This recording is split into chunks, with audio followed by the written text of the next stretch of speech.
Hi, Peter. Hello. What's doing? Nothing much. Did you have a great weekend? I did. Okay. We're going to play a game. Mm-hmm. Ladies and gentlemen, we're going to play a game. The game is called...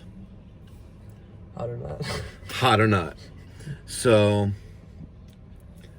first name is Alyssa. Mm-hmm. The last name is, to protect people's privacy, we're not going to say it. It starts with a K. Mm-hmm. All right? So, ladies and gentlemen, I want you to take a guess down in the comment section down below. Hot or not. Okay? Mm-hmm. If you are correct, mm-hmm.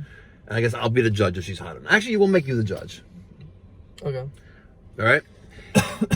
If you guess correctly, we are going to give away 2 prizes. Mm-hmm. We are going to give away an Elitech digital refrigeration manifold that's been sitting in this truck for, I don't know, about 3 months. Mm-hmm. We've never used it. It's brand new in the box. The only problem is it doesn't come with any refrigeration hoses.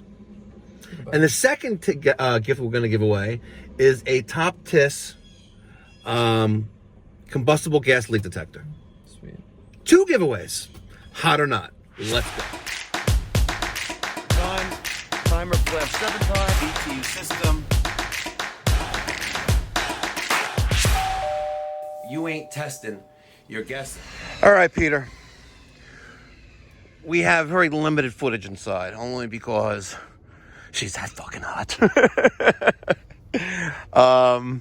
Here we are outside. That is what we call a bird's nest of wires. Yeah. What's going on?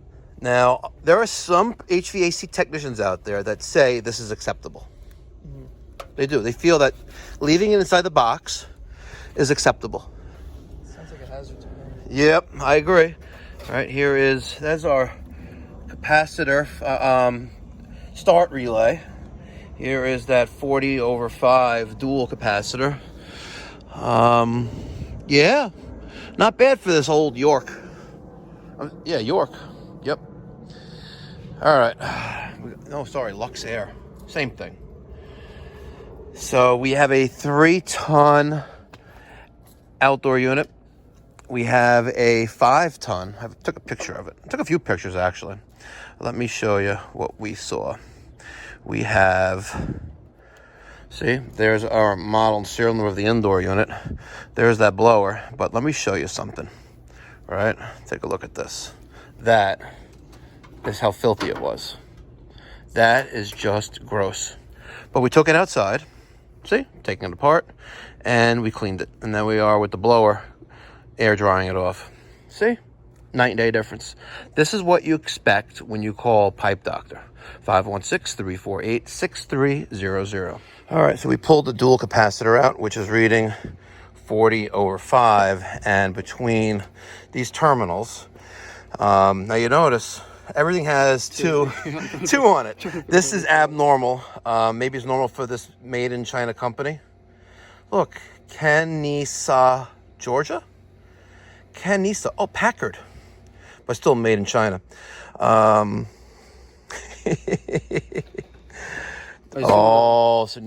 very easy. So look. The brown is fan. Yeah. So this is... It was reading 33/2.5.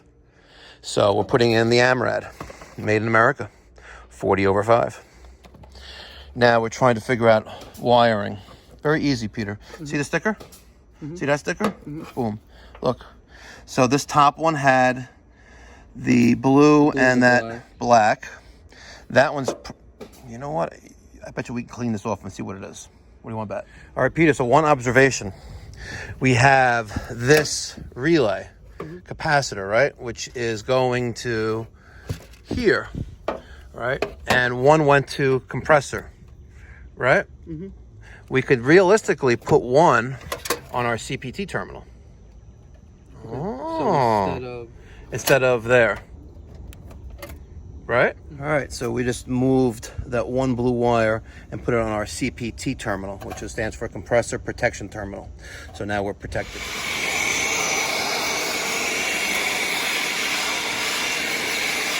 Get all that dirt and dust out of there.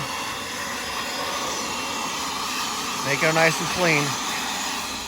All right, we straightened everything out and we added a piece of band iron and secured the dual capacitor and that start relay cap. Everything else is pretty okay. We're pretty clean inside. That looks a little suspect right there. That looks a little sus. The bottoms. I wonder if the dog is urinating on this. What do you think? Yeah, the dog's definitely urinating on this.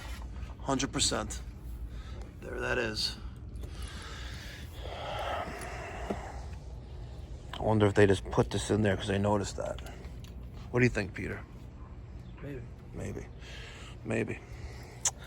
All right, time for an acid wash. All right, so we chemically cleaned the condensing coil. We used the New Bright by New Calgon. I love that stuff. You love that stuff too, don't you? So much better than the Refrigeration Technologies Viper Venom Pack, which I love for microchannel coils, but for everything else is MasterCard. All right, we're using our Testo Smart Probes, and we are going to check our pressures. Right now, the system has been off for probably about a good half hour. So let's plug that disconnect in, and let's see what kind of numbers we're working with. Peter's using the proper technique with his left hand behind his back, his right hand inserting the disconnect into the disconnect panel. And now we're gonna let the system run. I don't recall seeing a TXV up there. I didn't see a TXV. It might have been inside of it. But let's see what our pressures are like. Right now we have a low side of 80 and dropping. Our high side of almost 210. But keep in mind, this coil is pretty cold. And we are working with 410A. Our low side pressure really needs to come up a lot. Our high side, the same. We're gonna give it some time and see what's doing. All right, system has been running for a good 10 minutes. Our pressure's obviously increased. We have 10 degrees of subcooling, almost 30 degrees of superheat, low side of 118, high side almost 240 psi. I'm quite happy with these numbers. We have discharge air of 82, almost 83 degrees, and our outdoor ambient is 72, and it is 69 degrees inside the house. Pretty good. She is cooling as the way she should. Okay, Peter, the service call is over.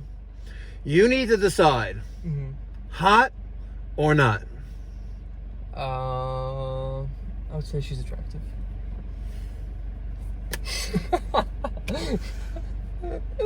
That's like in the middle. Okay. Would you agree that she's hot? Okay. She's hot. If you guess she's hot, you got yourself a free Elitech mini digital refrigerant manifold minus the hoses. Email me, Mike at MikeyPipes.com. I will pick. Oh, I got to pick a winner. Yeah. Oh, I got to pick a winner. This is how it's going to work. You got to, if you guessed hot, I'm going to pick a winner. I am going to use the YouTube random comment generator. Smart. And I will pick a winner. Okay. Smash that thumbs up, guys. Catch you on the next one. Be well, God bless, stay safe.